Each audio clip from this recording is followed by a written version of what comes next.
So what are you doing? You running for president? Yes. What made you decide to do that? Aren't you busy enough? Clothing company, successful rapper, family man. It was something that God put on my heart back in 2015. A few days before the MTV Awards, it hit me in the shower. And when I first thought of it, I just started like laughing to myself. And it like all this like joy came over my body, just through my soul. And I just felt that energy. I felt that spirit. So then 2 days later, I accepted the Michael Jackson Video Vanguard Awards at the MTV Awards. And instead of performing, my array of hit songs, I gave just my perspective on award shows. But always, I knew at the end I was going to tell people I'm running for office. I'm running for president in 2020. And, just to have it even took heart to say it in that context. And people were just like, oh, like their minds were blown.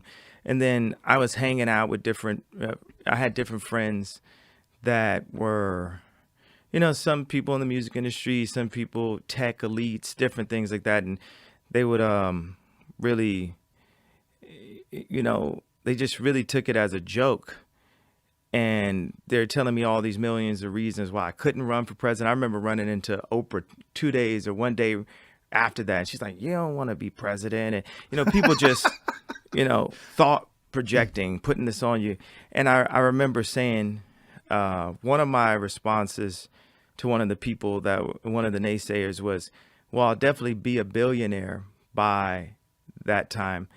And not that that's a reason why someone should become president, but it's to say, at that time I was around $50 million in debt. And I knew I had the confidence that I would be able to turn that around. And now, just going into, I want to just give you that's a clear answer. Right. So I know what you're saying. I don't want to go off onto a no, it's okay. Yeah. What you're basically saying is you know how to set goals, you know how to achieve them. But what was Oprah's rationale when she said you don't want to be the president? Like, what was she saying? Because remember when people were saying that's our next president? Remember when Trump got elected? They showed Oprah and they were saying, like, I believe it was like NBC tweeted it. This is our next president. Like, a lot of people wanted Oprah to run, and they felt like if Trump could win, Oprah could win. When I saw Trump win, I was like, see, you can win. You can win if you're coming from outside of politics. I was young when Ronald Reagan was president. I don't remember. But Ronald Reagan was the governor of California before he was the president. He had actually proven himself as a politician, at least somewhat. Which is an idea that people have thrown out at me to be governor of California. To be governor of California. So anyone's better than this guy.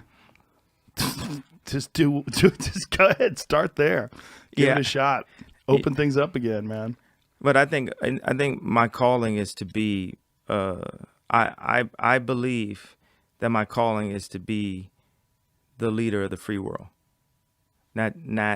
I mean, if it's in God's plan that part of my path is to be the governor, then that's fine. But my calling is to be the leader of the free world. So when you say this, like when you say your calling is to be the leader of the free world, what does that mean to you? Does it mean do you have a plan that's different than the plans that have been implemented before? Does it mean that you have ideas? What kind of plan? Like the plan to be the leader. Like what would you do if you were the leader of the free world? Like what would be different about the way you would handle things? Like if that's your plan, like what is it about that is your calling? Like, why would you want to do that? Like, what do you want to do differently if you were the leader of the free world? Well, there was a couple questions in there. You said, why is that your calling? There's people who will say to me, they'll say, well, music is bigger than politics or more influential than politics, or celebrities are more influential.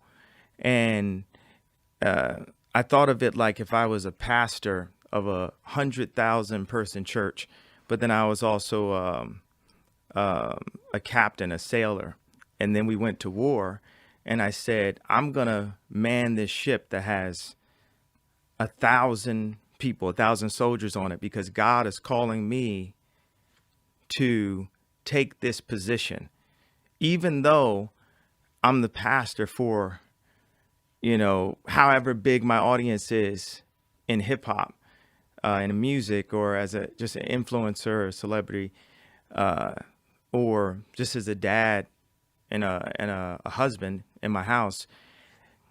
The world is like, there couldn't be a better time to put a visionary in the captain's chair. And that's not to say we haven't had visionaries before. I'm not coming here to down any of the other.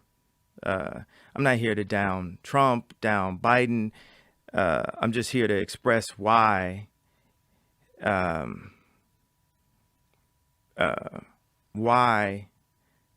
God has called me to take this position. So when you say a visionary, you think of yourself in terms of like as an artist, as a creator, as someone who has these thoughts that they manifest in terms of music and art and creation and design, the things that you do. Mm-hmm. That's why you think you're different as a visionary. Yeah, I think I'm different from, I mean, we're all different. So I'm definitely different from everybody. We're all different from each other. I mean, I do bump into people that seem to be like the same character inside of, yeah. It's like, I've seen one of those before. Yeah, that people play the same role. It's like, man, I just met you before. You're just like the head of this company over here. You're the same kind of person. Yeah, you know, I mean, I manifest, I see things.